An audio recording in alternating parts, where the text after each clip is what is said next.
Thursday, and we're on Tactical Muffin Tops live stream. We're here. Birthday guest at 3 o'clock. Hey, everybody. What are y'all bitches doing? Your mom. Gross.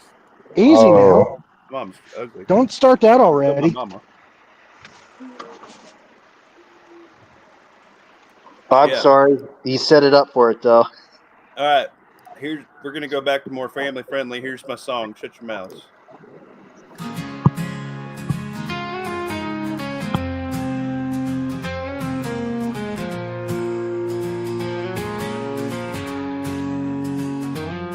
Faith in the sunrise and sunset skies, family ties that never compromise. With tools in hand and steel that shines, we'll hold the fort through troubled times. Build your tribe and survive the night, with hearts of gold and spirits bright. And every time we'll plant the seed to grow alive with all we need.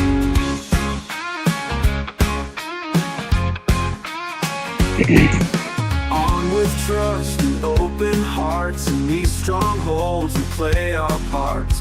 Firearms for the peace we keep, while standing guard and feeling deep. Yep. Build your tribe and survive the night, with hearts of gold and spirits bright. And every time that's enough of that. Demo Man Don, your debut album is here. Welcome to the panel. Hello. We got 10 watching. We got 3 on the Rumble, 7 on the YouTube. How y'all doing this evening? I'm fired up. Daddy's working out tonight while we're doing the Bizzit, Jizzit, RZA, EMP Grid Down series. Not the best way to break in Demo Man Don, but it's the way we're doing it tonight because I need to catch up on working out. It's a good series. It's a good series. How y'all doing? Let's go through and talk about what we did to prep this week. And then we're gonna get some of Demo Man Don's hot takes on news articles today, and then we're gonna do the Bizzit Jizzit RZA series. And I'm gonna curl while we do all this. Don't put if me in the hot seat. If y'all drop a freaking dollar amount on Rumble, I'll do a lot more curls. Daddy's poor. Daddy just spent $85 at the Dollar Tree today. Because they actually had stuff. I got a whole bunch of videos inbound because I've been slacking on my $5 deal because they haven't had anything that I really wanted to stack. They've been out of everything I wanted to stack. And I got a whole flat of Kipper snacks, baby. Nice. I know. I spent $40 at Five Guys Burger and Fries today. That was dumb, Fiend Dog. Could have bought a bunch of food storage with that. Yeah. My aunt's in from Seattle, so she wanted to eat there, so I took her there. Oh, okay. Well, that's nice of you. I tried. What'd you do this week to get prepped? Bought cans of chili. All right. How many? Yeah. About 20. Oh, good job. Wolf chili. I love it. No beans? No beans. That's my favorite chili to stack, too. Find it at Walmart and the Dollar General. Mm-hmm. It's cheaper at Walmart, though. Yes, it is. Yeah, 98 cents a thing. Yeah. Have you seen the stag chili with no beans? No, I have not. That is delicious, but people that watch their macro count scoop it up because it's really, really good for your macros, apparently. It's delicious. And it's hard to find the Beanie Weenie anywhere because it's always sold out by the time you get there. Yeah. Beanie Weenie. It's your can of like Campbell beans, but it has hot dog chunks in it. Yeah, I know. It's just a white bean. It's like it's good. Nearly non-nutritive bean. I like white beans. I bet you like them black beans, don't you, Lawfully? Where's Leo when you need him? Yeah. But no, Beanie my Weenie pretty fried good. wieners. You heat them up, put a little mustard in there, mix it up. They're tasty. Hell yeah. I tell you what, I like to do this meal I call Big Boy Beanies and Weenies, and you just take a ring sausage and like a family-sized can of beans, and then I'll do like some ketchup and mustard in there with some cornbread. It's a quick meal. It's dirt cheap, and it's filling as hell. Sounds good. It's good. While you boys out in the Midwest or South with your cornbread. That's what's up. Maybe that's why we stack like muffin top. If I get cornbread, I buy those boxes of Jiffy and make the little cornbread muffins. Yeah, I do that too. Jiffy's cheap, man. I stack that shit to the rafters. It's like in a pre-Mylar bag almost. It's good to go. It's like a wax paper bag. I don't know if you'd call it. It's good. I don't know. I guess haven't you could yet to call have it, one fail. I guess you could call it prepping. I bought another case of eggs. I'm gonna try and freeze dry 2 cases of eggs this weekend. Hell yeah. Muffin Top's there's a sale on some chicken breast. Muffin Top's going to go buy a whole bunch of that because chicken's going up, boys. Snag your sales now. Yeah, so is eggs. I know, but I think I got my eggs figured out. The guy that I've been getting hillbilly swapping eggs with, I'm going to get some chickens from him, I think, and so is my sister. So Muffin Top's going to go with the chicken game this year, and I think I might do rabbits. Like, I'm going to convert my bird dog kennel into a chicken run, and I might do rabbits like on top, so that way their droppings can drop and like the birds can pick through that. And then I'll just scoop. I'm going to do wood chips, so I can just scoop it and just throw it in the compost bin behind them. I got to figure out a good way to make my coop. I kind of just want to buy like a metal building and just cut it out. But I'm not joking.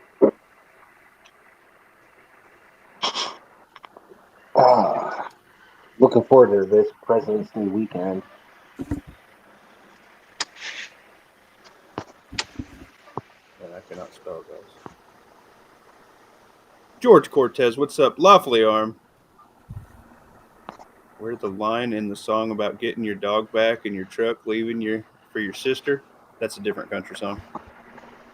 Missouri Survival with the Yo. Joe Morgan. Sorry, rewind. I am Coldfoot. Old Man Butt Wrinkles. Lawfully Arm with the chili. Tom Queerin, what's up? U.S. military vet. What's up, man? Thank you for your service. What branch? Sarah J. Old Man Butt Wrinkles again. Sup, dude? I tell you what, man, my Walmart finally had that stuff called bacon up that I picked up over the weekend too. I love it. Man, make your own. Just scrape your cookie sheet clean and put it in a jar after you make bacon every weekend.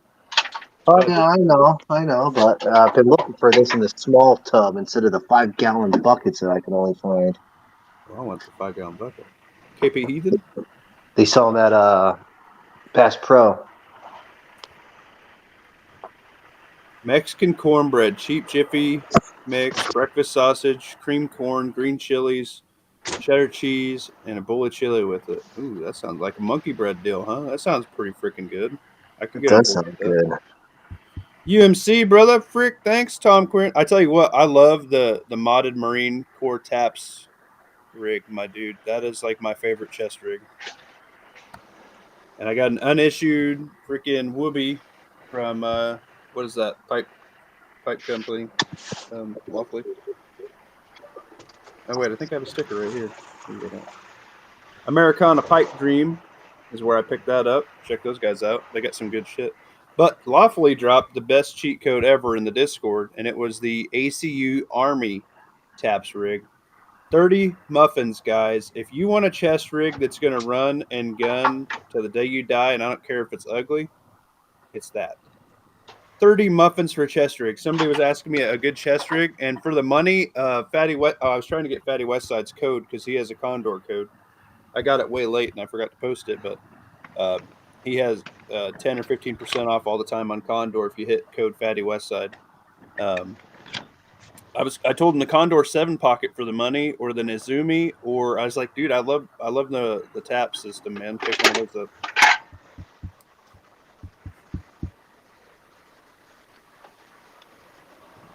'93 to '97. Shit, Tom, I was born in '92. That tells you how much of a baby I am.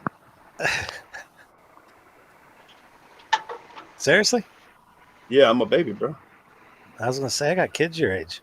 You born in Bro. '97? 92, bro. I'm 33 next month. Where's my birthday? Where's my birthday gift? Just kidding. Mr. Ham is in the chat. What Calm up, down, Robert Tactical Ham? TMI. You what? I said, calm down, Tactical TMI. Too much info? Nobody needs to. Oh, watch out, everybody. You know what month Muffin Top was conceived in. Shit. What year, too? You know, my mother's maiden name, my favorite car, my first pet, and my social? Well, then you'll Well, be I able know to Larry's the answer to more than one of those. Larry. That's funny. You were conceived in 91. That's true. That is true.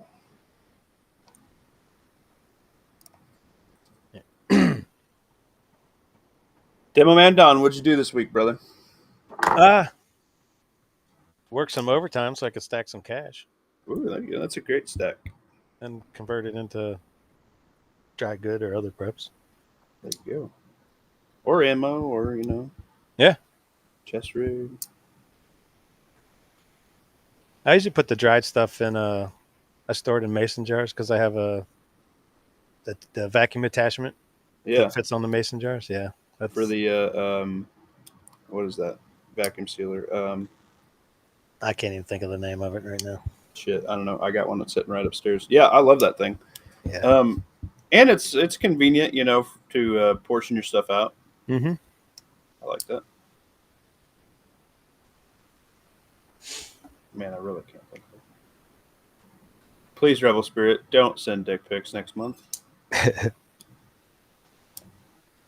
Old Jarhead here. Hey, there's nothing wrong with that, man. Anyway, lawfully, before you came back and took the wind out of my sails, I was giving you so much good credit for the ACU Army TAPS rig video that you dropped in my Discord, but now I don't like it that much anymore. That's all right. It's dated, but I thought it was, with those in ACU, you need to like RIT dime or do something because that's like the largest single waste of tax dollars on government equipment ever. Like, you can justify a mil spec hammer at least, but that camo sucks. Hey, man. But those same flicks are becoming available in OCP, which is the Army's ripoff of Cry Multicam, where they tweak it just a little and then said, "Nah, we're not paying you royalties." Nice. Late 67, Holy Cross Hospital, the butt wrinkles were unleashed into the main streets of suburban Detroit. Nice. It's a good year. Shit town, good year. There you go. Of course, that was when all the hubbub was. You didn't ask yet, but I've not prepped anything this week besides planning. We're planning to buy some stackable shelves and move some stuff to the storage building, and then reorganize a portion of the dining room area to make like a little hutch area that she can cordon off like curtains or something, so it's out of sight, out of mind to guests. Yeah. Planning is mental prepping. Yeah, dude, nothing wrong, especially with getting your wife on board and getting it laid out. That is 100, dude. I'll take that. That's a free prep, too. I got nothing wrong with free preps, man. Yeah. Heck yeah. I seen you got your hands on, I didn't get to watch the video yet, but I seen you get your hands on the new Glock. Yeah, y'all spoke it into fruition last night. Yeah, I got there to work today, and lo and behold, one showed up yesterday. What do you think? I mean, it's everything I could ask for. Now, time will tell if the optic's durable. My big gripe with I used to think Aimpoint was the epitome, the original and the epitome. Mm-hmm. And then the Acro series of dots, the P1 had problems with like horrific battery drain. That's why they very quickly came out with the P2. But then you can see memes all over Instagram of guys that own multiples of them. They lose their seal. So like they'll fog up or get full of water or whatever. And I mean, you contact their customer service, they'll repair, replace it. But there's no excuse for a $700 Swedish made optic that's supposed to be the best in the business to do stuff like that. I gotta figure if they're a pretty big company. If they fail, they'll make it right. But the A cut is impressive. It's strong. It does let the standard hot iron sights just Yeah. a little better than barely. What do you A think? little bit better than barely poke up. Yeah. Do you think that you have to have a red dot on a carry dot like that, or not a red dot, a solar deal, or do you think that's fine? I mean, I don't think that the solar panel is necessary. I mean, it's cool that Holosun's including it on a bunch of their models as like a solar failsafe, Right. but I don't think it's required at all. I think the batteries go a long time. You're good. If they would make it without it and give you the multi reticle option, I would. If it saved me $20 or $30, I would buy it without the solar backup. Yeah. Where do you change the battery out on that? It's a side tray. It's on the right side. Okay. Cool. It's a T10 fork screw. Good. It's beefy. It's got a big mushroom head, like a muffin top. It's muffin top with a screw. If you're familiar with that. Yes, I am very familiar with a muffin top, actually. Pat must have had to hook up his rig. Tom Quinn is checking out, looking if anybody's got a Cold Steel 5 Max axe. If I read that right. If anybody got one of them they want to swap around, have at it. I have a Cold Steel machete. Oh, is that whatever the fuck he's looking for? No, probably not. All right, settle down there, Slick. Ooh, Spicy. Cool. So yeah, I got a bunch of videos coming for that. I'm probably gonna cheat and do like a whole bunch of like little $5 increment videos. This is the most filled I've ever seen this Dollar Tree in my life. Like they must have just got like all their trucks for the month or something. But yeah, Muffin Top got a lot. They still didn't have instant coffee, which I like to pick up. They didn't have my candles, my emergency candles, and they didn't have bouillon. They didn't even have ramen. You know what? Maybe they didn't get a very good truck. So that's the Dollar Tree you get those candles from? Yeah, $1.25 for 6 4-hour candles, man. Jeez, man, I wish I had Dollar Tree by me. I know, dude, they're good. It's just Dollar General. But yeah, they didn't even have. They have like the Vienna sausage bites, but they don't have just like the Vienna sausages anymore. They probably was losing money on it because they made you buy 2 for whatever, and then they bumped them to like 59 cents, and they just quit carrying them. I don't know what that deal is all about. Dollar General has that brand of the little boy. You know what? Yeah, the little boy smoky wieners, dude. Those are good, man. They are Pride. good. Prairie, I haven't whatever. seen those. So Yeah. you're saying that your Dollar Tree doesn't have the regular cans of Vienna sausage? No, they don't. I grabbed a can of the little bites because I'm using them for some raccoon bait in my live traps this weekend. I got that. I don't know how. Pears and some. What else did I get? Oh yeah, I got some sardines and some kind of tomato sauce or something. Coyote and coon bait. Got an elimination. Tell you what, you got to get that smoked heron in the oil like I got over the weekend that I put on your Discord. No, I'm gonna eat that. That's good stuff. Where'd you post it at? This week's prepping, I think it is. I see a ball jar. Just to be It's- got it's- some jars. It's with the all the canned chili I bought and all that. Oh yeah, with the X-Tac and the canteen. No, that's not. I don't see you. What are you talking about? Discord This week prepping. this week. Justin B's been hitting it up like the whole thing, and Dom by themselves. That's supposed to be somewhere else. Oh, Justin B just got a flat of the beach split freaking Kipper Snacks too, my dude. That's what's up. I did that too. Yep. He did that a few days ago. I've seen that. Yeah, it's Polar Gang. brand. Where you at? Polar are the good ones. I disagree. I mean, they're all good, but like Yeah. the Polar's the best. No, King Oscar. They're German. All right. Muffin Top's Sounds doing good. a canned kipper snack taste off video series. I tell you what, I get a lot of questions about the spam stuff. I've had a lot of people ask me, they're like, "Are you legit? Do you like this one?" I'm like, "No, I'm telling you, this is what I fucking like. That's why I put it in there." You're gonna go down to the gentleman's club and do a blind taste testing.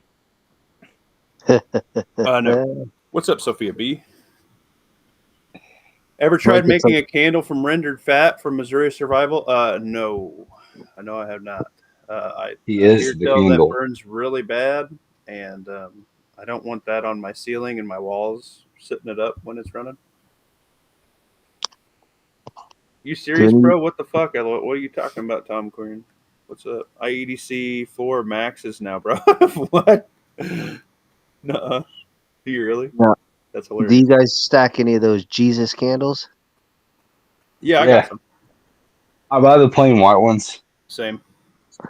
I'm not Catholic, and it feels wrong, so I save those for our friends from Darker south of the complexion. border. Yeah. What up, Rip Curl? Rip Curl, you need to message me, bro. We need to do a chat sometime. That'd be great. I dropped my. Oh, I need to get the muffin game going. Sorry, guys. Whoops. I said that to you like 20 minutes ago. Bro, I'm not a professional. I'm just me. You just I was ignored me. squirreling. I'm in a good mood. We having a good time. What up, fish sticks? I like fish Mm. sticks. I like fish sticks. I was gonna say fish sticks sound good. You like fish I don't sticks want in to your mess. mouth? You gay fish, I don't bro? want to mess with fixing them, but I'd eat them. Yeah. Well, I guess I'm a gay Oh, fish. sauce. Man. I'm a gay fish, bro. I like fish sticks in my mouth. Catch you on a corn dog. Mm-hmm. Dude, split a corn dog and put that Wolf Brand chili on there, homie. You're welcome. I've done Corn that. dogs is delicious. Yeah. Butterfly dog. Yep. I tell you what, I like just doing a loaded baked potato, dude. That's so good. I'm gonna have to make a trip to the kitchen here in a second. You guys keep this shit up. Y'all making the fat boys hungry. Everybody drink water. Yep, I got it. Just filled it up. Chug it. I'm drinking myself a nice can of cream soda. Yeah. I got this Dots Homestyle Pretzels Parmesan Garlic I've been working on for about a month right here. They're almost gone. I heard this company sold their. I can hear the empty pretzels. spaces. Yeah, ready? Listen.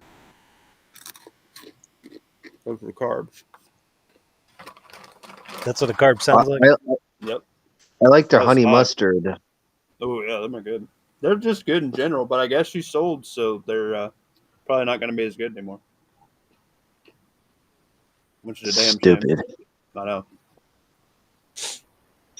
But I don't blame them for selling, making the money, I do. She was making plenty of fucking money. and retiring. Send me your link, please, girl. In route. Sophia, hey, girl. Okay. Sophia, you can hold your own. You're good. I like chicken in the sea canned tuna. Great for sandwiches. I just like tuna. I don't think I stacked the Bumblebee. No, They have issues with mercury or whatever where they're farmed. There's mercury in every fish you get, so it doesn't matter. Well, you know. I'm kind of bougie, and I stack the albacore. Woo! Loaded. Same here. I like the white chunk albacore from Starkist. Hell yeah! I like those little Mylar packets from Starkist. Yep. Those are Same here. I prefer to get them in the Mylar packets too. Got Yeah, plenty of dude. those. so easy to throw in a pack and go. You grab that with like a Nor rye side or something. Boom! Quick lunch. You just got to remember to grab some of those little packets of mayonnaise. Hmm. What? No, You always put mayonnaise with your tuna, man, when you No. eat tuna. I just eat tuna. No, I mix it with the mayonnaise. No. With a little salt and pepper. No. Chili flake. Tuna salad. You open the can of tuna. You drain the water out of it because I don't like the oil one. I like water for stacking long term. And a little bit of chili flake, a little bit of salt and pepper. Mix it in the can. Good to go, homie. No way, man. You take about 8 of those cans, put it in a bowl with some mayonnaise, chopped onion, chopped celery, and fresh dill. Mix it all together. But when I do that, I throw. Okay, so I throw a boiled egg in there. I throw 3 That too, jalapenos. that too. I throw pickles, a little bit of that jalapeno juice, and then mustard. I don't do the mayonnaise. I do like a little bit of Miracle Whip on the bread because I'm it's tangy and sweet. You are Welcome gay. to the Muffin Top Cooking Chat. And then you put it in my peony press right here. Just You're what? my peony press. I don't fucking know. I'm retarded. And then you probably put it on that stupid pellet stove of yours or pellet. Whatever the thing you smoker, like the Green Mountain Real Man Grill. That's not a smoker, man. You smoke with wood, not pellets. They're wood pellets, genius. Justin B, what's up, man? This is a fun chat. You guys are silly tonight. Mayo, onion. Yeah, you got to throw an onion in there. No. I'm out on the relish. Relish is gross. Why, pickles? Sweet pickles is gross. Pickles, man. Well, I always just put fresh dill in there because I never have pickles when I'm making it, so it sucks. That's your fault for not canning 300 jars of pickles, eating them almost all of them before I'm February, like a me. fat ass and I ate them all. Same. I love me. Dude, pickled celery. Okay, so don't throw out your juice. I know some people like marinate their chicken or whatever with it. When you're done, cut celery, put it in the jar. It tastes like pickles, and it's negative calories. It's good. And it's crunchy.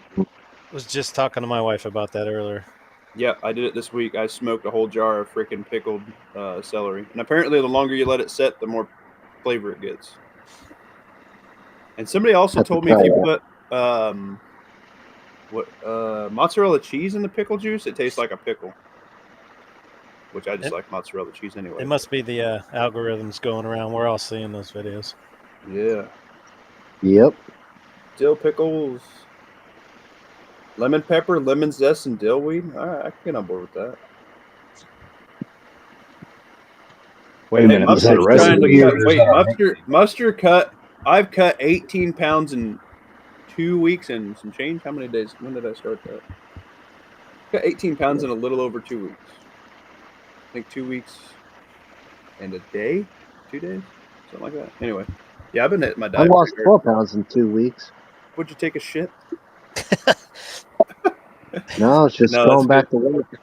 Yeah, I tell you what, a week of that was cabbage stew every day for lunch, and then twice 2 days to get rid of it. Good. So good. It's good. It cleans you the fuck out. Cabbage with anything is good.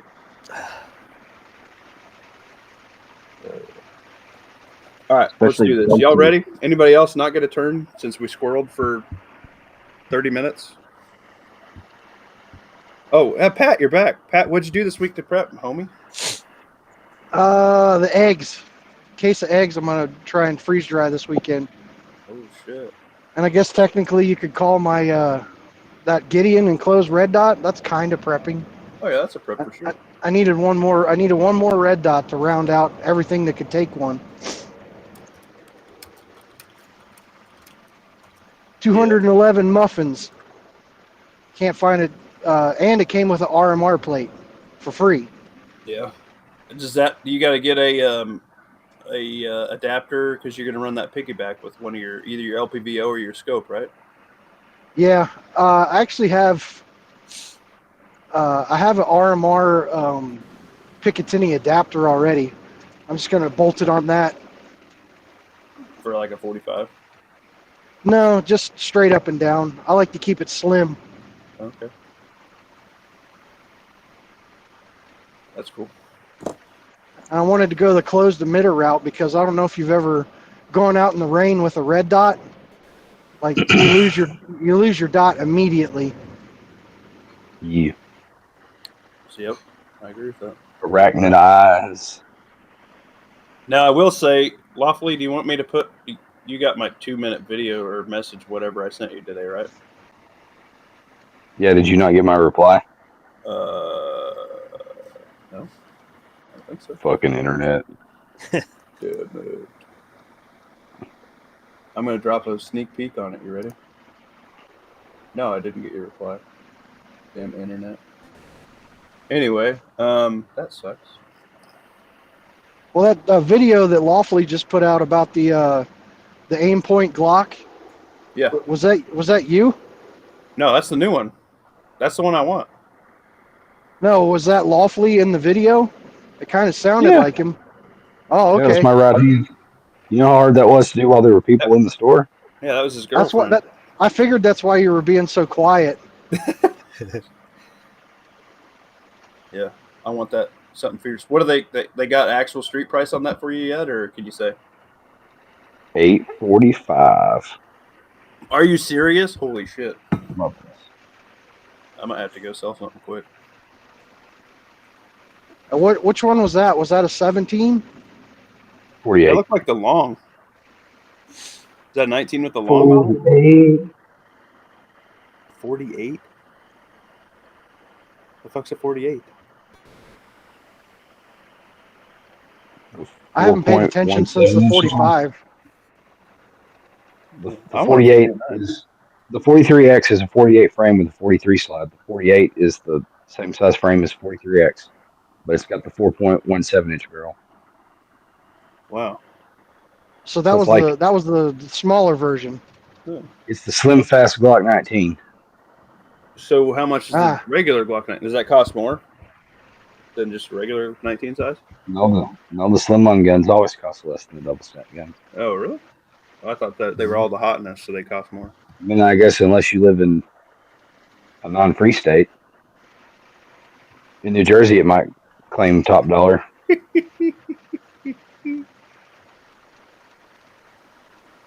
Yeah, I definitely I Yeah, that's definitely for want the one of optic those. with the cut, Calhoun. Yeah. Tell them that's the whole package. I definitely Dude, want that's one a Gen 5 Glock 19 with that. I'm gonna have to Put trade that some down. stuff in. You Make wanna it look happen. on me? Yeah, Glocks are like $800 here.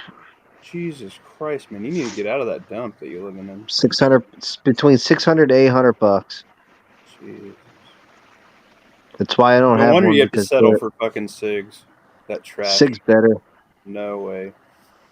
I love my P220 Legion It's and okay 10 to be millimeter. wrong, bro. It's okay to be wrong.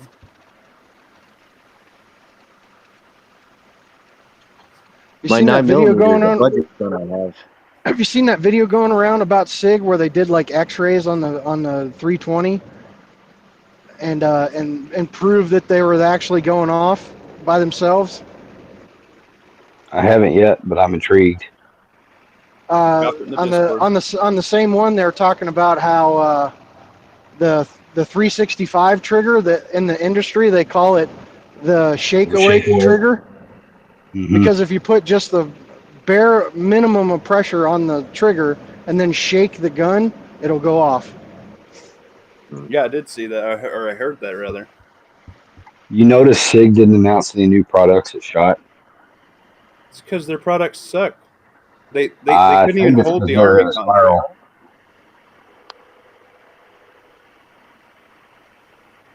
SIG's better to catch you a lawsuit. Hell yeah, dude! Rebel Spirit was dropping in his. He was modding a 19X, dude. He was doing the shelf and the lanyard delete. That beautiful peanut butter goodness. Now, here's the real question: is that your main squeeze now, Rebel? I sent you a link, by the way. You're being a bastard, Rebel. Doesn't the lanyard just pop out the bottom like a grip plug? It No, literally it's got that- does. No, it That pops one? out. Yes, that lanyard ring literally pops into the normal lanyard ring that every Glock has. Oh, okay. Why That pay little $5 butthole? for G19? Yeah. Okay. I thought it was like fixed to the grip for some reason. No, you can pop it out with a Oh, that's good. bullet tip or an ink pen or a 330 seconds punch. Tiny wiener, whatever, you know. I mean, I don't ice know, pick, baby. I prefer hammer fire guns that are made out of all steel. All right, 1911, never die, 2 world wars. Settle down over there. Striker fire polymer guns are gay. Nope. For men who actually work. Smith & Wesson 5906. Remember the main. Don't mess with Gentleman American Don, you're not boats. on the Glock train? No. Well, we can't be friends anymore. Look what you did. High I'm kidding. five, baby, high five. It's okay. It's okay. I'm When not when anti. all your guys' instant, the first thing that your guys' guns say is, it does this better than a Glock, but does it do anything else better than a Glock? I'm not anti Glock. I just don't have one. Okay, fair enough. If I was to get a I Glock, I wasn't would kidding get the when I Glock mentioned that 19. Smith. Yeah, I'm a big fan of the 19. White Trash Willie, what's up, dude? We've got 42 watching. This is a good chat. We're just bullshitting. Or what's that other one? Is it the Glock 49 that has the 19 bottom and the 17 slide? Yeah, that's the one I want. Yeah. Now, here's the question, Lawfully, is would I want to pick up this version now, or is there any sort of stretch of the imagination? Because I seem to be a big fan of that Radiant Raptor Afterburner for a comp. Should I wait for a threaded barrel option or slash a extended barrel with ports already in it? Do you think they'll release that or no? For what gun? The new Glock with the aim point dot. That's a whole product line. You've got to tell me what model. I don't know, like a 19. No, you don't have to wait. You can buy the Gen 5 Ramjet and Afterburner as a package from Radiant. Yeah, I know, but like, don't you have to have a longer barrel with that? That's what the Ramjet and Afterburner do. Oh, it comes with a barrel? Oh, I didn't know that. I thought you had. Comes I with thought a okay, cool. What the fuck am I doing? What's that run? As much as the Glock. they're not that bad, but I'd have to look again. I don't recall off the top of my head. Okay. I only put You one think in it's for a worth it? brother. I feel like they're like 360 or something like that. Oh my god. They were Maybe like if you're like wanting to improve your flat game, your flat range game, but I think comps on carry guns diminishes the reliability. Shit. Yeah, I figured that's what train you was in. You know, fun. And you've got to shoot the spicy ammo to get everything you want out of it. So I got a Strike Industries micro comp right now, and I have a lot of fun with it. It was 50 muffins, and you can tell when you slap one on. The difference. it clears your sinuses out. Well, yeah. Comes with bro. Okay, Red Dawn. Red Dawn, you must be hanging out with the little ones tonight. He's Just slumming. lurking. He's slumming. Same. Okay. Well, let's run it through real quick. Comp or no comp on a carry piece? I'm 50-50. I've had one on two different Glocks. On my 23 conversion to 9, and on my Dagger, I bounce it between the two depending on what I'm carrying. I've had zero issues with it.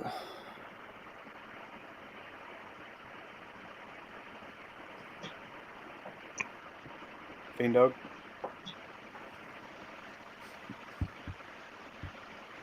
Fiend Dog's gay. Okay, Demo Man Okay, Dog. no. Okay. I'm, What? I'm abstaining. Okay. I have a Zev on my tricked out Polymer 80. Loaded. I like it. You gonna flip that Polymer 80 for the new Glock with the aim point? I'm thinking I'm gonna flip the X Macro. Shit. He's dropping his carry piece. He believes in it that much. Yeah, after hearing all that about SIG, and all the dry fire stuff that I have is all Glock, so I can't really dry fire as easily with the SIG as I can with my Glocks. And just I learned the Glock grip angle, so I have to relearn my draw on the SIG. So might as well just impulse purchase. Mm-hmm. When they first came out, I went to my local gun shop and it was in the case. I was like, oh yeah, that's mine. I didn't wait on them to work out any of the kinks or see what people thought of them. I just bought that shit. Mainly because of the comp. You see that? Okay, hold on. Slideshow Bob, Calhoun, Old Man Butt Wrinkles, Justin B Yeah, are they're all all the out same. on the comp. Justin B's okay with the port. Also, apparently Magpul just dropped their 2 colors for their XRM or RX. RT. Yeah. Yes, we did. OD Green Yep. FDE. I like gray, bro. But I'd probably pick up the FDE if I had one. I had this dagger in sniper green and it was cool, but I think I picked tan better. What?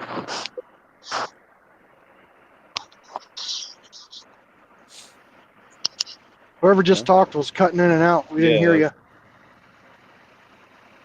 that you, Fiend Dog? It might have been. Okay. We missed what you said. I don't remember what I said either. Okay. Being an early SIG adapter is dangerous as fuck, Calvin said. Yeah, that's funny.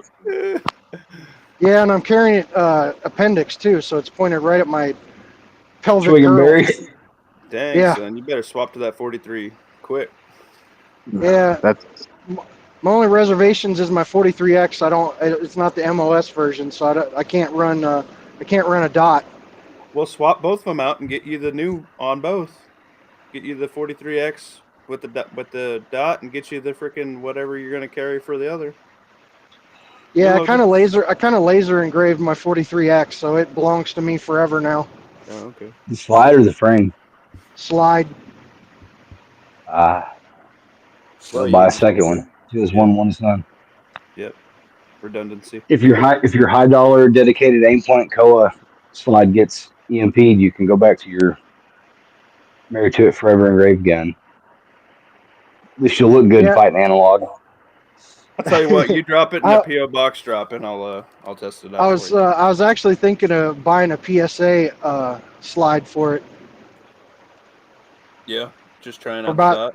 About 400, you can get a slide all put together with a dot on it already.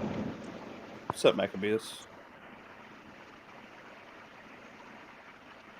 Yeah, that's up to you, man.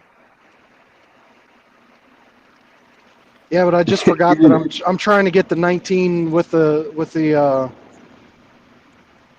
aim point. Yeah. I'm anticipating that replacing like my conceal carry and my go to war.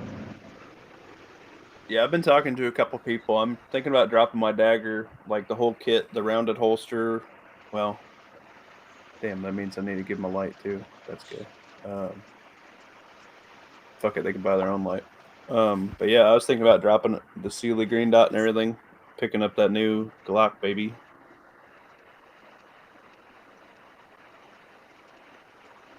But all right, y'all. Let's do this Bizages Arisa chat. We're gonna try and knock some more chapters out on here. It's about to get good. We're in chapter 10. That's where we left off, and it's about to start getting a little bit spicy, a little bit more critical think. So I think it'd be a lot. Yeah, of the fun. neighbor's scumbag son got drunk and blew his mom's brains out. And they just had the radio saying, "Oh, Russians are bombing shit, and it's about to throw down with that gang chopping up people's bodies." Y'all ready for this? Very interesting. All right, let's mute it up.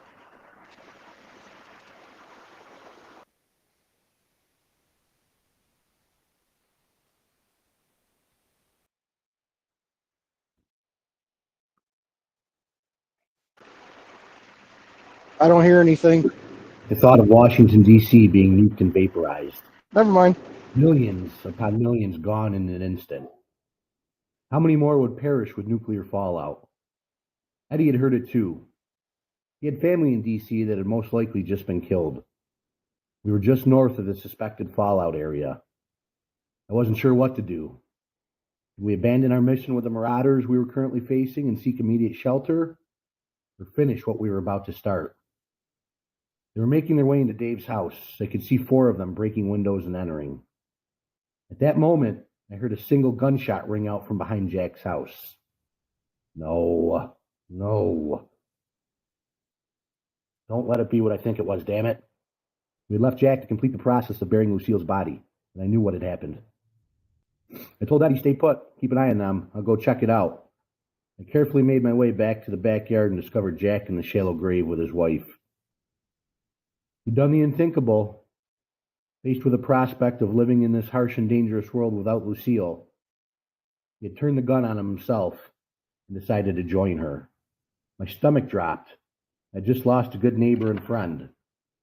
I couldn't blame him for taking the easy way out. He had spent 3/4 of his life with her. Losing Jack and Lucille was a devastating loss for our small group. Eddie yelled out that they had heard the gunshot too, and they're now headed this way. Shit, here we go. If things could get any worse, we were about to find out. Night vision would be a game changer right now. It was now 4-on-2, and we were outnumbered. We took cover behind Eddie's Volvo in his driveway. I needed to get to the other side of the street without being seen. I pulled out 2 Enola Gay smoke grenades and threw them in their direction for cover. I liked our chances better with Eddie and I spread out on opposite sides of the street. Within seconds, the road was covered in green smoke. I made a run for it to my house, taking cover behind my car. I had less than a minute before the smoke would dissipate. I had no idea if or what these goons were armed with. Eddie had the shotgun, I had my AR. A voice yelled out from the smoke, "We're coming to kill you. We're going to do it very slowly and painfully." At that moment, I made the decision that today would not be my last on this earth. Gunshots started ringing out in Eddie's direction, shattering the windows on his car. They were hiding behind a non-functional car that was left in the street when the EMP struck. 20 feet to the right of them, I had hung one of the jars of tannerite nails. It was approximately 100 feet from where I was taking cover at. I returned fire to give Eddie some breathing room. The secret was out. They knew where I was hiding at. I yelled to Eddie, asked him if he was good. He replied back, "I've been better." We had 4 trees rigged with the explosives in their direction. I told Eddie if you can't hit them, shoot for the jars. Eddie was unloading the double-aught buckshot downrange and hit the first jar. The explosion echoed through the street, sending nails everywhere. I began firing at the jars on my side. 1 shot, 2 shots, 3 shots, and finally on the 4th shot I hit the jar. Boom! Another deafening explosion. I could hear the nails penetrating and bouncing off the car. I could only hope some of them found their way into human flesh. There were 2 more jars, one on each side of the street, 50 or so feet from us, if they approached any closer. After the explosions, I continued peppering the car with gunfire. There were still rounds being fired back. This was a scene more reminiscent of Iraq or Afghanistan than a suburban neighborhood in New York. Eddie had the 50-round bandolier, 5 shells in the side saddle, 7 rounds in the gun when it started.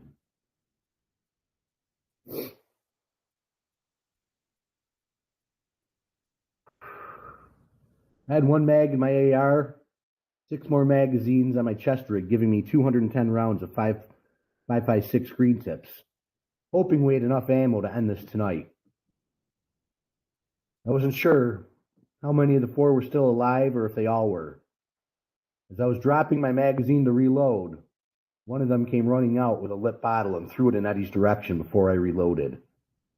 I opened fire, striking him in the tannerite jar on the opposite side of the street. I watched in horror as the bottle made contact with Eddie's Volvo, immediately exploding into an inferno of fire. I told Eddie to get out of there. His shirt was on fire and he dropped to the ground and began rolling to put it out. I opened up on whoever was remaining to give him cover. I had to get to him and help him. I threw 2 more smoke grenades and hit the last remaining jar of tannerite in that direction. I knew the one who threw the Molotov cocktail was dead, so that left 3, maybe less. Eddie was withering and screaming in pain. I took the chance and made the move to cross the street. Halfway there, with the cover of smoke still helping, a face emerged right in front of me. Before I could react, I seen the swing of a baseball bat fast approaching. Fuck, I was about to be Negan'd. It connected with the side of my head. I fell to the ground like a bag of bricks.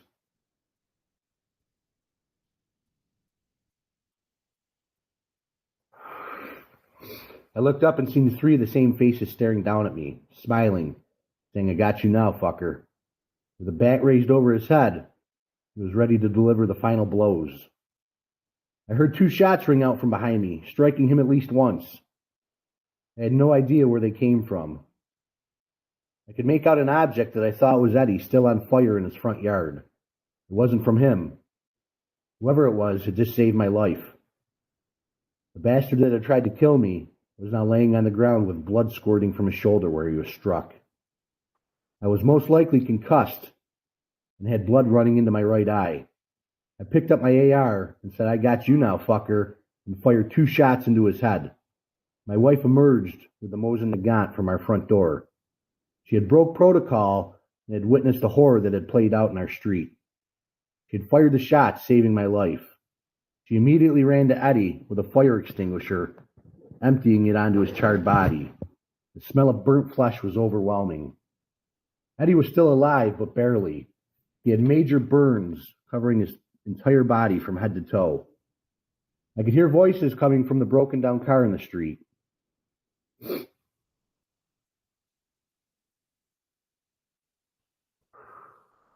2 were dead for sure, but 2 others were still unaccounted for. I could hear moans and groans. I told her to stay with Eddie as I staggered to investigate. I went through the backyards and would circle up behind them. I was still seeing stars as I wiped the blood from my eye. I came out and saw 2 bodies on the ground. One moving, the other just barely. Taking no chances, I emptied the remaining rounds into both bodies, ending the war. What seemed like hours after it started, but in reality was probably 25 to 30 minutes.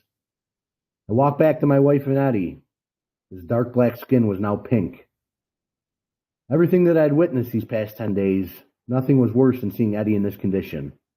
The smell of burnt and charcoaled skin was something you'd never forget. His breathing was slow and inconsistent. I couldn't let him suffer any longer. I told my wife to go retrieve the Beretta. Eddie, still conscious, knew what was coming. I thanked him for being such a great neighbor and friend. I told him we did it.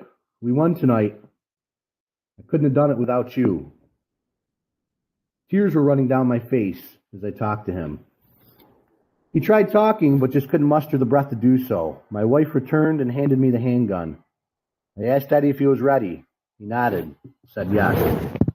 I put the gun to the side of his head, closed my eyes, squeezed the trigger. He was gone now, in a better place than what was left here. Battered and bruised, I looked at my wife, told her thank you for saving my life, giving me a chance to see our kids again. The thought of her being left a widow and my children fatherless was all the motivation I needed to pull myself up off the ground. I told her I loved her and to return back inside. I had a mess to clean up out here. She told me I was in no condition and I should return home. She was right. But I couldn't leave Eddie's charred body out here all night. Plus, Jack and Lucille's bodies needed to be covered too. Please go to the kids. They're probably worried sick. She wiped the tears and blood from my face and kissed me goodbye. I dragged the 4 corpses of the dead marauders to the middle of the street, used the remaining liquor bottles they had, and lit them on fire. I then returned to Jack's backyard, picked up the shovel on the ground, and began to fill the grave of their final resting place under the moonlit sky. Today had been the worst day of my life, worse than the day I watched helplessly as my own mother laid in hospice care 10 years ago, taking her last breath as she succumbed to cancer. I grabbed a blanket from the supplies we had, taken out of Jack's house, wrapped Eddie's body in it. I decided to bury him in his front yard, so each morning I looked out my window.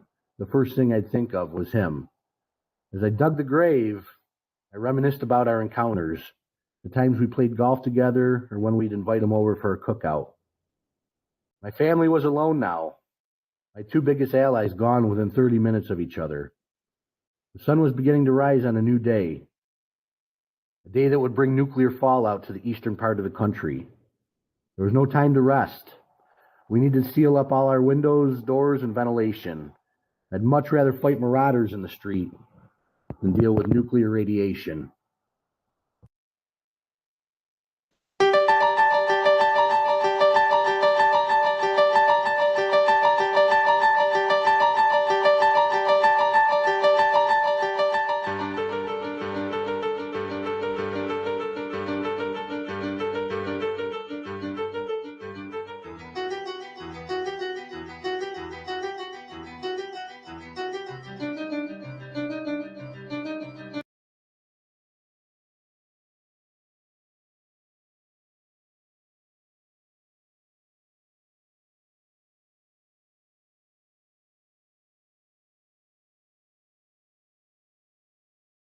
This one features an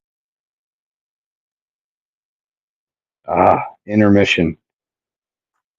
Everyone go take your pee break. How do you feel about that Olight dot there, boys? I wasn't impressed. I haven't heard anything good about it.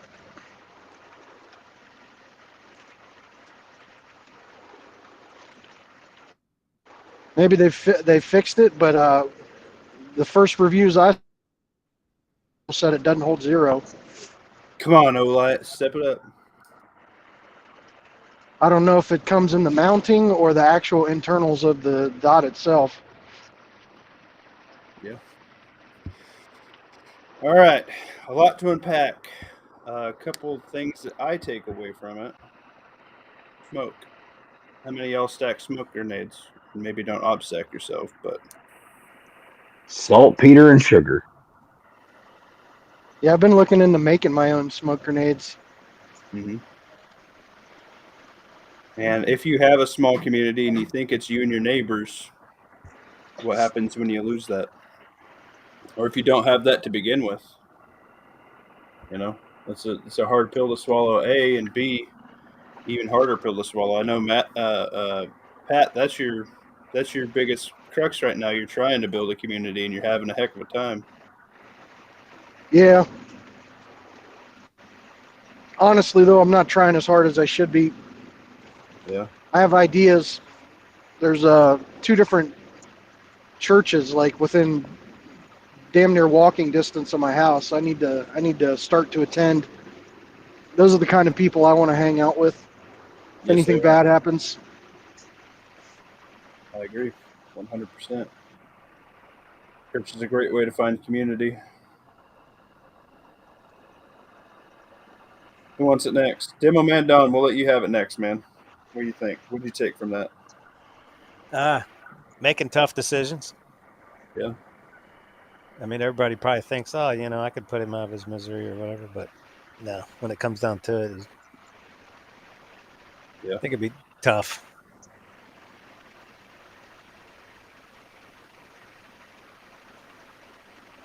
Definitely. Also, we all talk about the tactical stuff. Being able to dispose of a body, basically immediately. It's a lot of labor, man. You got to have a shovel for it, and you might not get 6 feet like you want, but wherever you're planting that body ain't good, and you don't want it near, a water source or anything, or aquifer, or drainage. If it drains towards your yard and you put it in a hill, like nothing's more toxic than a human body, right?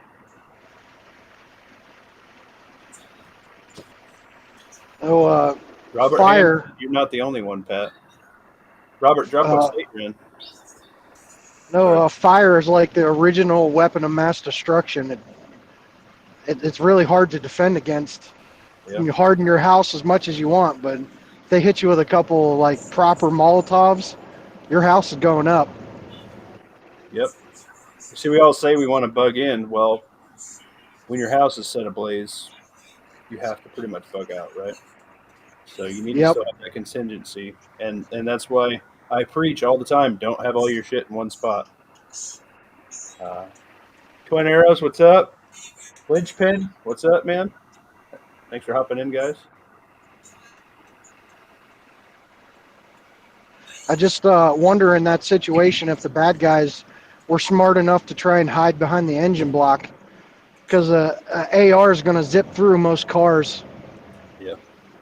You'd even try skipping your rounds under the car. Right. I doubt they were smart enough for that. I think most thug mentality is we have the numbers and we're just going to show force. Tactics usually aren't typically involved. And that's just something in case nobody's ever thought about it. Like, yeah, if you've ever shot an old car, out in the field, bullets just zip right through that metal. And modern cars that are even thinner metal than they used to be, hell, they're even making them out of aluminum now. Yep. Sheet aluminum and plastic. Fiberglass, yeah. Definitely a lot less to the car than what there used to be. Even I don't think the wheels will even really stop rounds. Yeah, Randy Butternubs, even a concrete house will burn. Look at the people in California. Yeah, just ask them. Huh?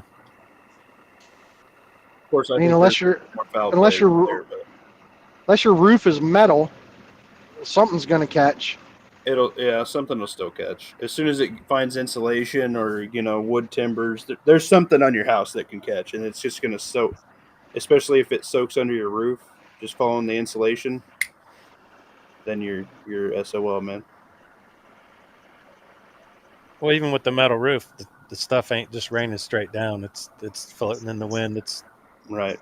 curling and Yep. You get an exhaust vent to your house, to your bathroom. It goes in. You have a flexible duct. Boom, that's toast. You get, your sewage vent. Well, if you have sewage going through there at the time, you have methane gas right there. Boom, all kinds of shit's flammable. Fire and maneuver, linchpin supply, 100%. Yeah, thank goodness that most thugs don't mess with that. But you hear it all the time that this dude from the Latin Kings went in the military so he could teach his gang tactics on how to win against the other gang, right? So there's some of that, but I don't know if anybody else saw it, but a few years ago, there's a video came out. A guy intended to do a mass shooting. He got stopped outside by a cop. But they were playing peekaboo back and forth there for a second, and the cop pop up and shoot and then hide and pop up and shoot and hide. Well, the bad guy decided he didn't want to play peekaboo anymore, and as soon as the other guy ducked down, he just rushed him, and he just got caught there with his pants down and got killed. yeah. It's not like the movies where the bad guy just stays in one place and you exchange gunfire. Yeah. No, I get the old man Buttwrinkle said steel siding, steel roof, not fireproof, but more fire resistant. Yeah, 100%. You're at much less risk for fire there. External, than traditional, just siding houses. Yes. But you've got windows. You got And windows and if you board them up, then there's still wood there to catch fire. And if you don't board them up, they're just going to pop them right through your glass. yeah. There's no apart from having a 6 foot by 6 foot concrete, castle. You're gonna burn something, Unless you got a bunker under your house right? with the ventilation away from the house.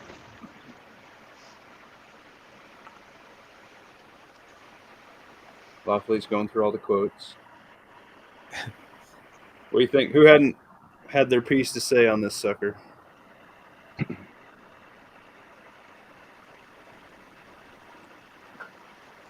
For the record, if I end up charbroiled like that, put me down.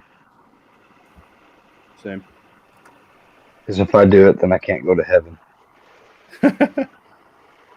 The other thing is, encourage your wife to learn to shoot, even if she doesn't enjoy it. Just every once in a while, I just want to make sure you can save my life later. Yeah, nothing wrong with that. with the Mosin Nagant nonetheless. Right? She must have been Those taught. things- She know how to operate it. Yeah, those things kick like a horse. I have one with the Flip steel that butt bad plate boy. on it. Yeah. Yeah, I flipped one like that a while ago. Man, if I would have known how much they were going to go for, I wouldn't have. Holy crap, dude! Crack is bad. You're right, Rebel. I don't know where that came from, but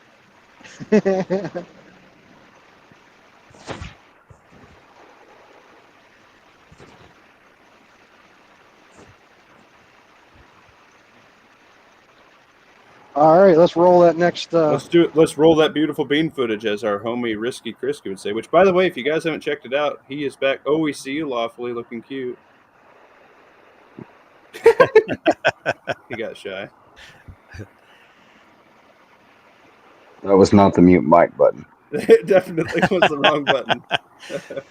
All right, let's mute it up.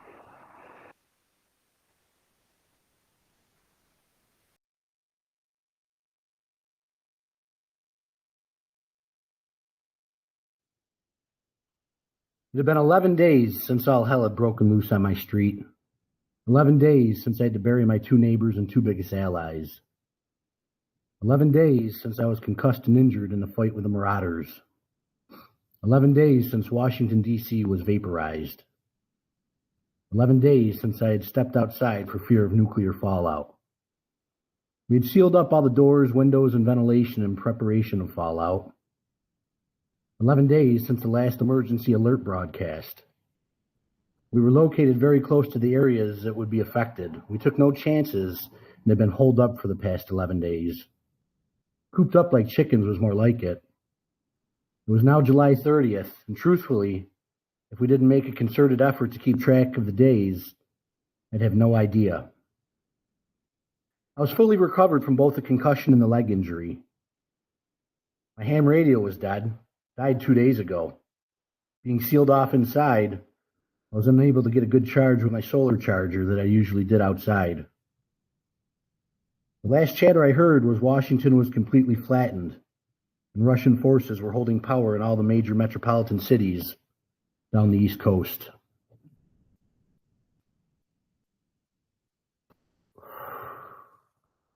United States military forces overseas, and that were spread out across the world, had retaliated against Russia and North Korea with nuclear strikes of their own. I could only hope those reinforcements will be making their way by land and sea to help defend us on our own soil. We had all heard that North Korea initiated this by launching the first EMPs, and the Russians followed up by dropping a nuke on us, and were now invading. I hadn't heard anything about China, but I knew they were both North Korea and Russia's biggest ally. 11 days ago, before this started, we had all heard the chatter that if the United States ever got into war with Russia and China, we'd be in big trouble. I just never expected an EMP would be what caused World War III to jump off. 11 days later, and the smell of funk from not bathing had overrun the house with sealed up windows. The pool water that we once used to bathe had turned a fluorescent green color. The water bob in the tub was nearly empty, and we hadn't been able to get outside to wash clothes. The days and nights had been relatively quiet. I'd see the occasional pack of now wild dogs roaming the street, but no people. The EMP was detonated during the middle of the afternoon, local time that fateful day, when most people were at work. If you weren't fortunate enough to be home, retired, or work within a short distance, chances are you never made it home. My neighborhood consisted of 2 streets that made a big loop. An estimated 60 to 70% of the homes now sat vacant. Today, 11 days later, I made the decision that if any nuclear fallout had by some chance reached us, it would have now passed, and we could open some windows and get back to being outside. I needed to charge the ham radio, the walkies, and shock the living hell out of the pool water so we could begin using it to bathe again. We had maybe 5 gallons left in the water bob, but I still had over 150 gallons of untouched water in the basement. The sole purpose of that water was for drinking consumption only.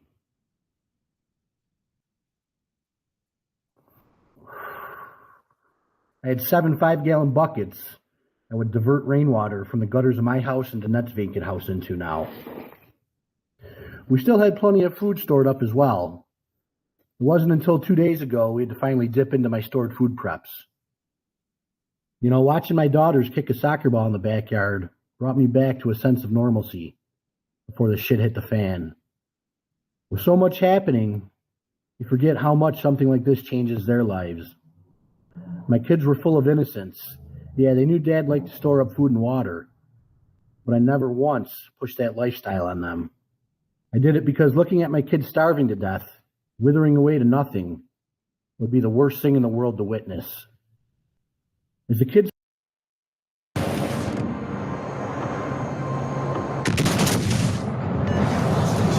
Concentrate fire on the target. Enemy battleship sunk.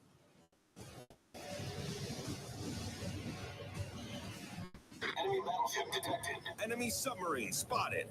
Attention. Reporting the target position. Tim, I want to hear your story Even sometime records and about some music I U.S. Lost downloaded Shield on my dropping you. school phone. Man, it had been 3 weeks since we'd heard any. It's the little things like this you miss. My kids weren't big fans of my 90s R&B and hip-hop collection, but it was better than the complete quietness that had filled each passing day and night. Those previous 11 days and nights we spent playing board games after board game after board game after board game. A game of Monopoly could easily help pass 4 to 5 hours. When you're confined to the inside of your house 24 hours a day for 11 straight days, time seems to drag.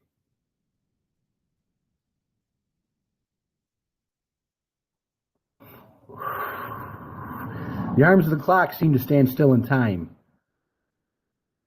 We had relocated the furniture in the master bedroom and set up air mattresses so the children and my wife could share the same room. The kids found comfort sleeping in the same room as Mom. I spent most nights pacing back and forth between different windows, watching for any trouble at night.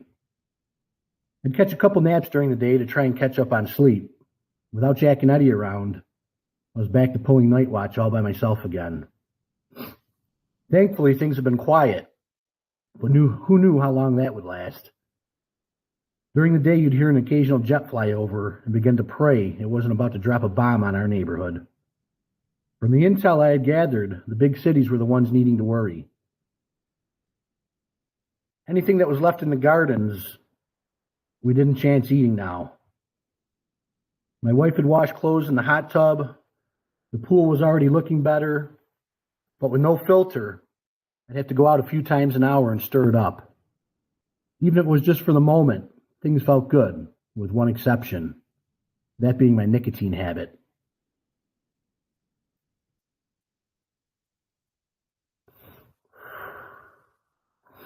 I'd regulated myself to no more than half a pack a day. At that current rate, I'd be running out of smokes in 3 to 4 days, damn it. Do I dare go out scavenging for smokes again? I still remember what happened on day one. At some point in time, we're going to have to make a decision to stay here or bug out. I had a good 6 to 9 months of prep stored up, and I'd hate to leave it all behind. Where would we go? How would we get there? These were both questions I didn't have answers for. With darkness fast approaching, I decided to go to Eddie's house and gather up the remaining supplies he had there before someone else stumbled across them. Like I had promised, I woke up each morning, looked at Eddie's final resting place with a makeshift cross marking the spot. 11 days ago, we had gathered up Jack's supplies to bring to Eddie's. Between what we had combined together, I'd be able to gather a few more weeks of food and water. Not that we needed it immediately, it would be a nice addition. What I had wouldn't last forever. Grabbed my chest rig, my rifle, crossed the street, stopping to talk with Eddie for a moment. The wheelbarrow from Jack's was still in the garage, filled with food and water. I slowly and carefully entered Eddie's house. I grabbed the remaining shotgun shells that were laying on the counter, went through the cupboards, scored some canned foods, pasta, and the remaining case of bottled water he had. I added it to the other supplies in the wheelbarrow. That moment, I looked up onto the wall. There was a picture of Eddie and his family. His ex-wife and 2 daughters joined him in it. If they were still out there alive somewhere, they'd have no idea the suffering he endured before he died. Again, that made me think of my family. Was everyone still alive? Had anyone been killed? Died off? It was horrible not knowing. And even worse, probably never being able to find out. I regretted not spending more time with my father when I had the chance. Part of me wanted to venture the 10 to 12 miles to his house and find out.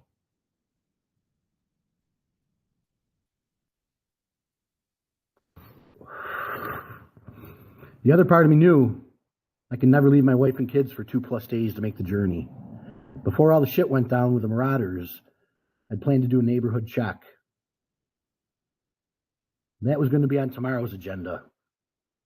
There was power in numbers, and if I was lucky, I might find some help. At the very least, I would come across valuable resources. I wheeled the supplies across the street, said goodnight to Eddie. I brought the food, water, the other supplies in through the back door of my garage. My wife had made spaghetti and sauce on the Coleman cooktop. Man, if I only had some garlic bread, life would be good. She handed me a plate to eat before I started night watch. It felt phenomenal to get back outside after 11 days. The kids played, the pool was cleaned, clothes were washed, and I gathered up extra supplies from Eddie's. I only hope tonight's watch and tomorrow's neighborhood recon mission would go just as smooth.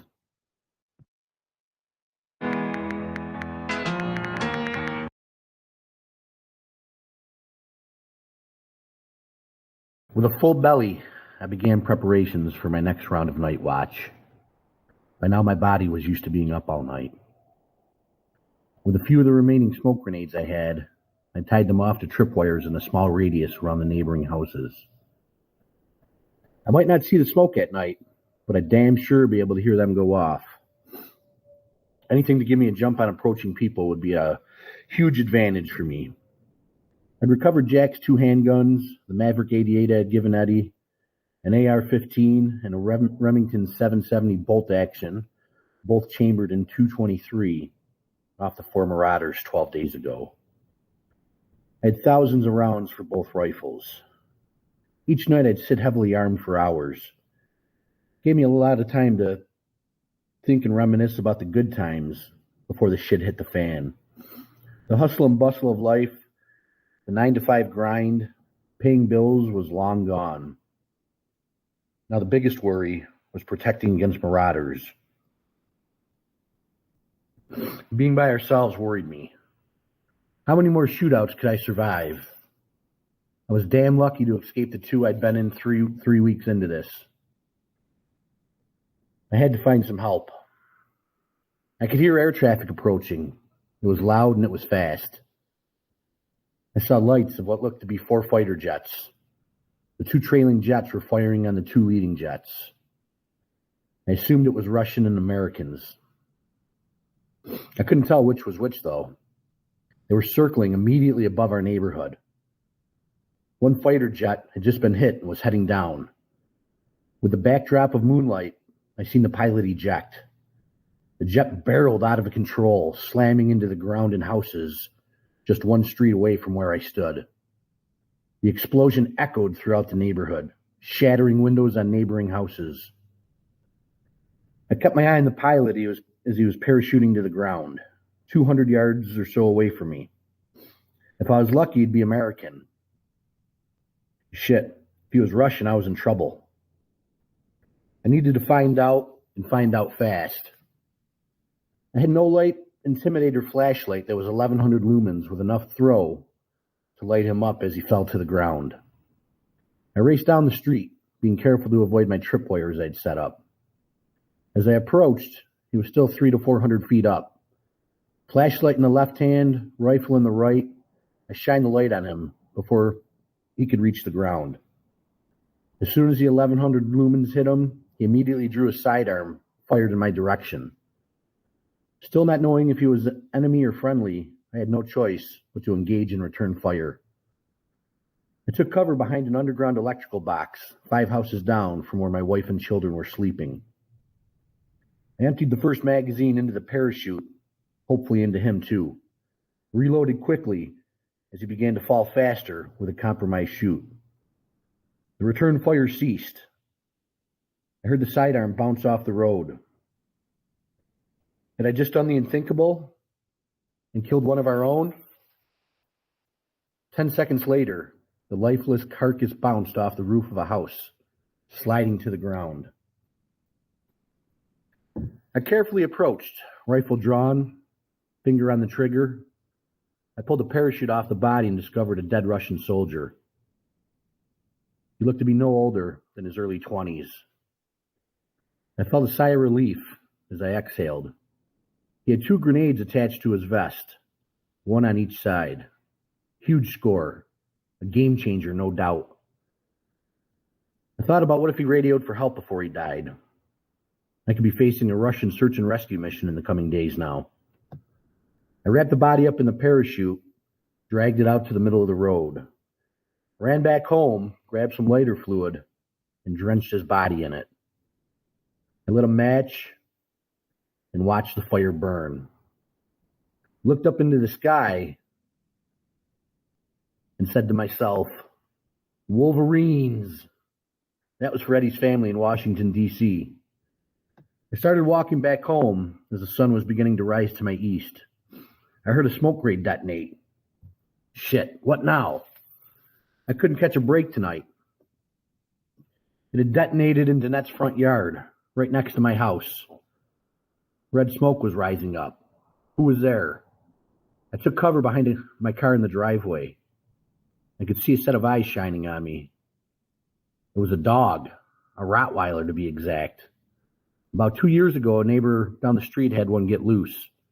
I was able to catch him and keep him in my backyard until I found out who he belonged to. Bear was his name.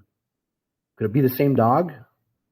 I called out to him, saying, "Hey, Bear, who's a good boy?" Before I finished, he was running my way. Sure as shit, the tag said Bear. He followed me into my backyard and into the garage.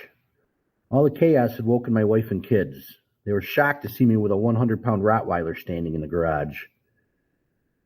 We got Bear some water. I didn't have any dog food. Pancakes would have to suffice. I explained the events of the night to my family. I was going to have to go and investigate the crash site. I'd only seen one pilot eject. I thought there was usually 2 pilots aboard. For the time being, we now had a watchdog. Sure, he'd consume our water and food, but it was a fair trade-off to have his protection. With daylight now rising, you could see the smoke in the sky from the crash. I told my wife I was going to go check it out, and I'd radio her if I ever ran into anything.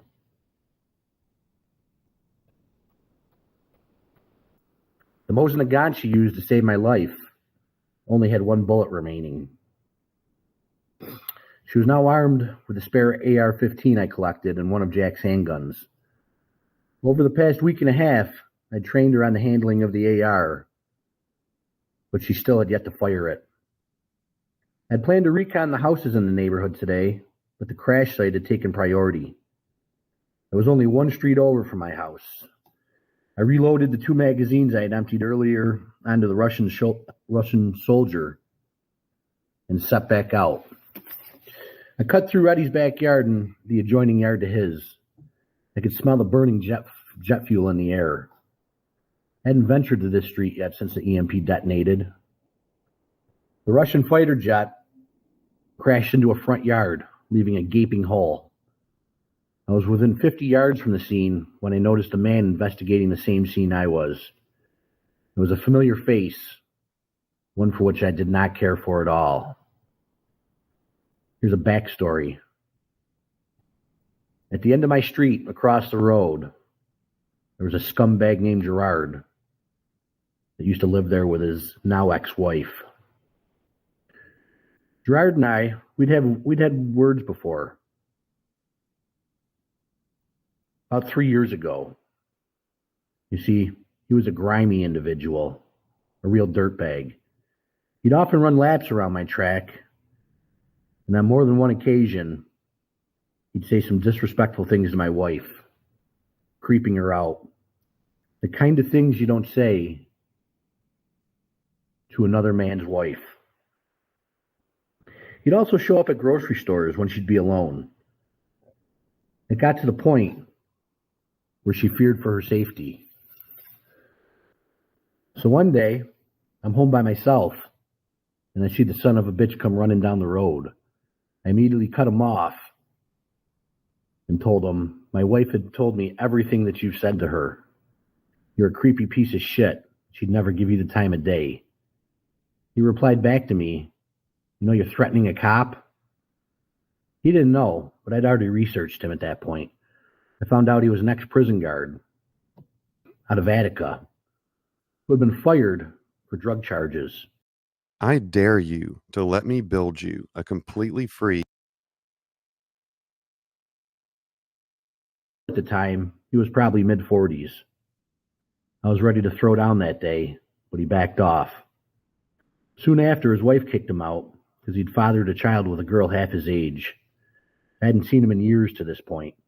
Today, 3 weeks after the world fell apart, with no rule of law, no repercussions, no worries of incarceration, we'd cross paths. He'd yet to see me at this point. I raised my rifle, fired 3 rounds into him, immediately dropping him to the ground. I couldn't believe the type of person I was turning into. Shoot first, ask questions later. I felt no remorse, though. He definitely would have been a threat to our safety. I no longer took chances. In this world, it was kill or be killed, and I had 3 girls at home to protect.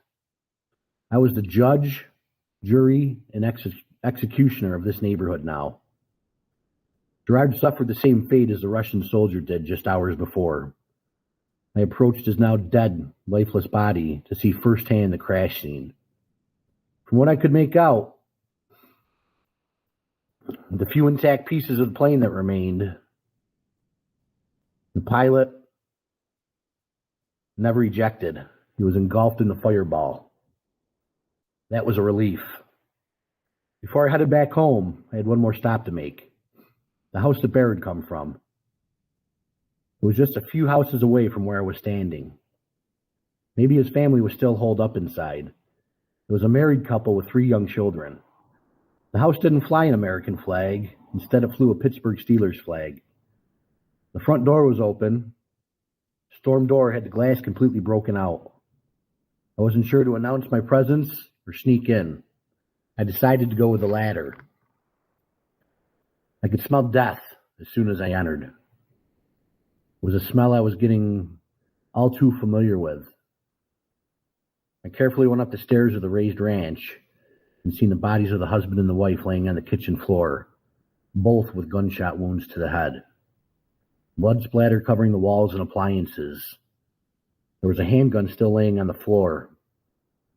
I thought about the 3 kids I'd see them with when they took walks around the neighborhood.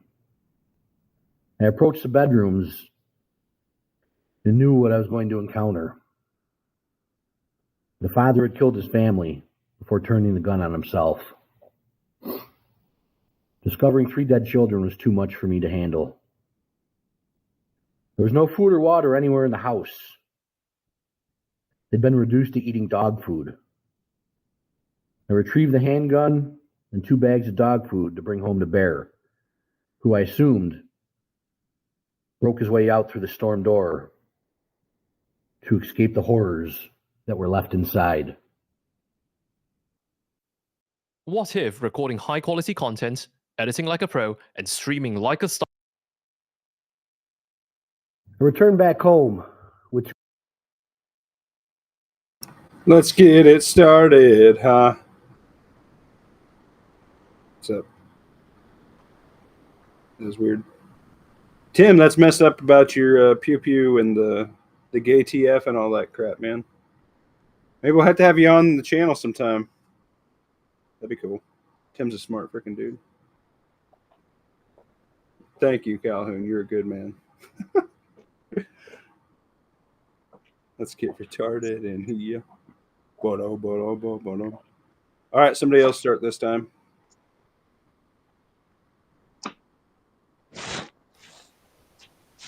I think approaching the wreckage would be sketchy because you know other people seen it. Yeah.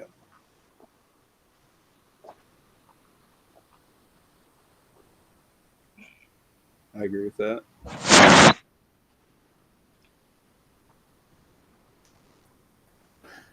But that's one of those things where your curiosity and your would get the best of you.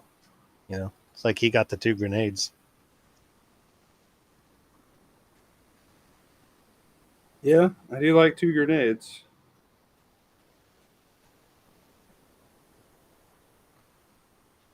Anybody else? I think he was worried about the pilot. He had to know his fate because now he doesn't have to be looking out for them at least. That's true. And shooting the creepy guy. Oh no, that's tough. Because up until this point, everything could be self-defense. That's murder. I'm really confused. Did he shoot the plane down? I can No. type and I can listen. I can't do both. He witnessed a dogfight. Roger. You're silly, Lawfully. Anybody else? He's multitasking. Yeah. Lawfully's I'm just, I'd be worried, there's bound to be more people still held up in their houses.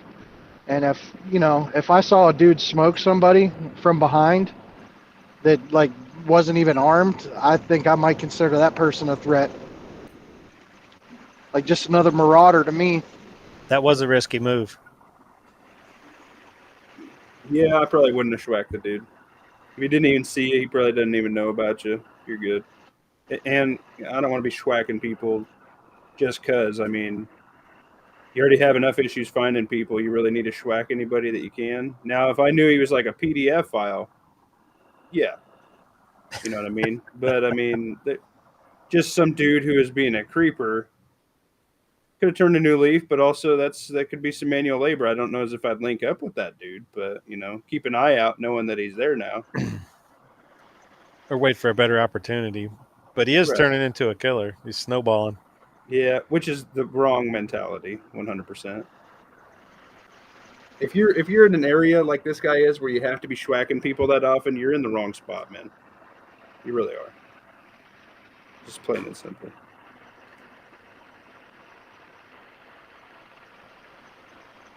Anybody else? Fiend Dog, what you got? Can I jump in again? Where's he go? Go ahead.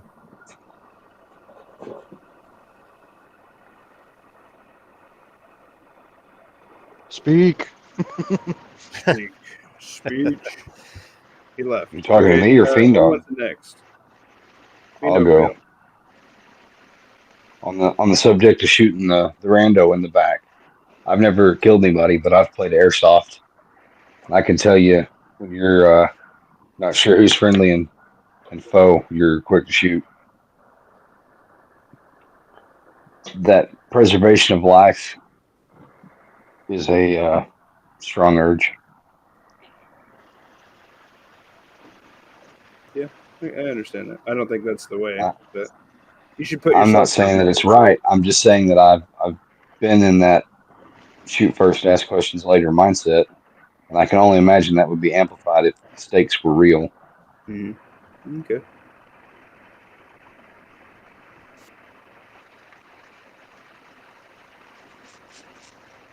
So everybody get a chance to go for it.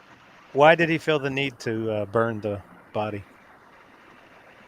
That's kind of funky. If there is a search and rescue operation for the Russian soldier, then basically I wouldn't want them to find him shot up a couple blocks away from my house. Yeah, that's true. That's a good, yeah.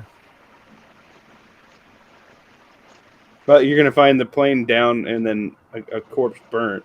I don't know if that's much better, but Right. At least you weren't responsible for it. If you're in a unit, usually you're buddy with your guys, and if you send out a rescue party and they see one of their brothers down, they might go scorched earth on everybody in a 1 mile radius. I know this book is hypothetical, but I don't think there is search and rescue when you're attacking a near peer on their soil. yeah, probably not. Probably make you hike it back or something. You're just rode off. I mean, We did it in Afghanistan. That wasn't a near peer. That's what I'm saying. Conventional war against a near peer, you're just maybe you're listed as POW, missing in action, but you're not. They're not. We're not risking 5 additional lives in a helicopter to go recover you.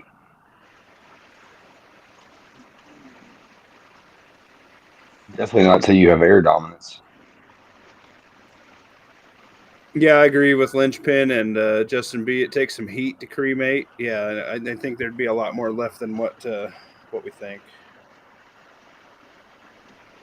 It'll definitely be a lot harder to identify the body. Right. Obscure Maybe results. Maybe a hasty grave. I mean, just throw them down the old rain catch tunnel, right? That's how you get rid of the evidence right away. Yeah. Other than that, I think, the amount of time this guy's ventured out and just left his family alone, probably not wise. Yeah, that was my biggest gripe with The Walking Dead. The main character was always leaving his family somewhere to go be the hero. Got to think more Zombieland rules and less, less main character hero. Mm-hmm. Don't be a hero. Always check the back seat. Double tap. Right. Stuff like that. Cardio. I mean, I understand the first run to the gas station to get some stuff. I wouldn't go for just cigarettes, I guess. I would have got like propane and jerky and stuff like that. But I think that one maybe, and then like the mom should have done that the same day. I could have cut that one out, but after that, I mean, this guy should be held up when he's hearing screams and people getting butchered, a couple blocks over, and yeah, man, you got young kids, you got your wife. Who knows how much she shot, but she put a dude down miraculously with a freaking Mosin. Like, you threw down on the front of your road. You got Russians bombing shit and crashing near you and dogfights. Like, you're in it. You're in the front line, bro. You need to get out of there. You know what I mean? Well, wasn't he sitting there pondering that before the attention of the planes outside? Right. Got it. Yeah. Which, when we get further down in here, it gets better. But let's run a vote here. We want to listen to another one, or we want to call it a night? Muffin Top got 100 push-ups in, and I got 60 or 70 squats in. Probably round out 40 more. I say we do one more. I got to call it a night. I got to get up at 5. Yeah, same. And I'm Eastern time. So. You're good. I'll run one more for Pat. Thanks for hopping on, Demo Man. You're fine. Cool. Let's stay. Let's keep people caught up. It's fine. All right. I do have one more comment that I just thought of. Go for it. I think I would be reconning the neighborhood, like checking people's garages, looking for like a 40s or a 50s classic car. Yeah, that'll probably 74. Yeah, anything 60s that might still run, because like you said, I see where he is unsustainable. I agree. If you could find an old 60s or something pickup truck and just get the hell out of Dodge, that would be ideal. Right. Lynchpin's got it. You was also telegraphing your position. All the burnt bodies, the smoke, the gunfire. Everybody knows that what you got, and if you got 10 people that are coordinated and know what they're doing, if they need some stuff, well, you just ring the dinner bell, bro.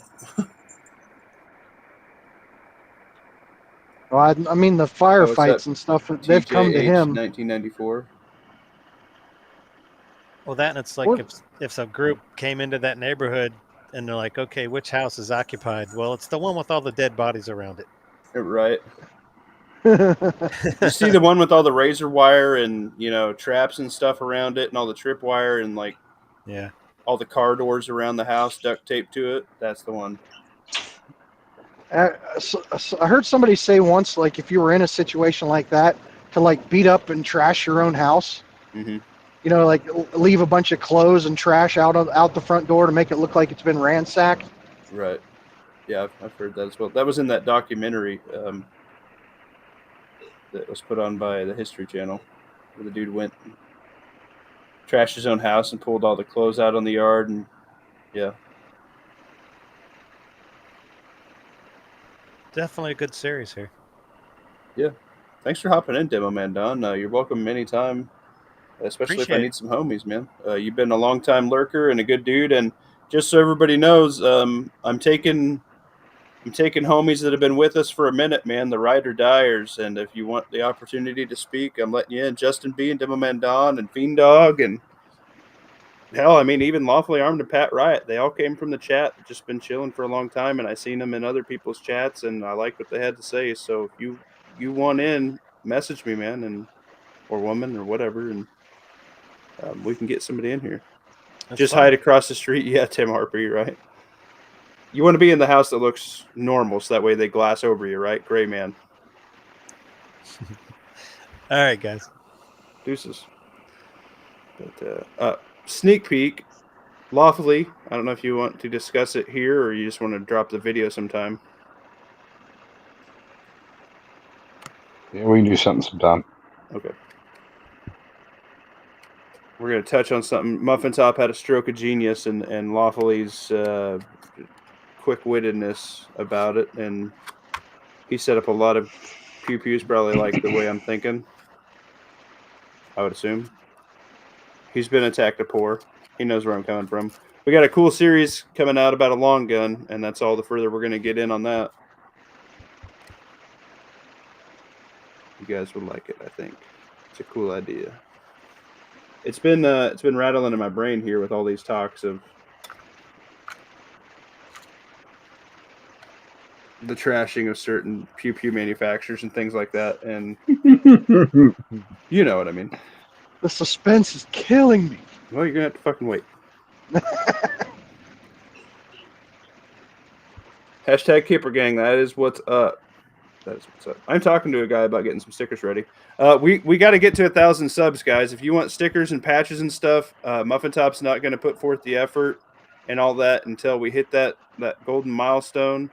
I think we got a good group of people. I think we could, organically grow it. I appreciate all y'all hopping in here. Y'all rock, man. Definitely not a Springfield, that's for sure, Calhoun.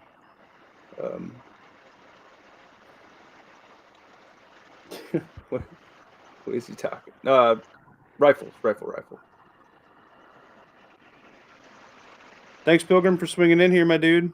Y'all have a good one. Any closing statements from the panel? Choose Long one. live the Republic. All right, not at the same time. Go for Pat. Two is one. One is none. Three is for me. And if you've got four, why not one more? Boom, baby. I like that. Lawfully? I got it in text. Long live the Republic. Hashtag Kipper Gang, y'all deuces.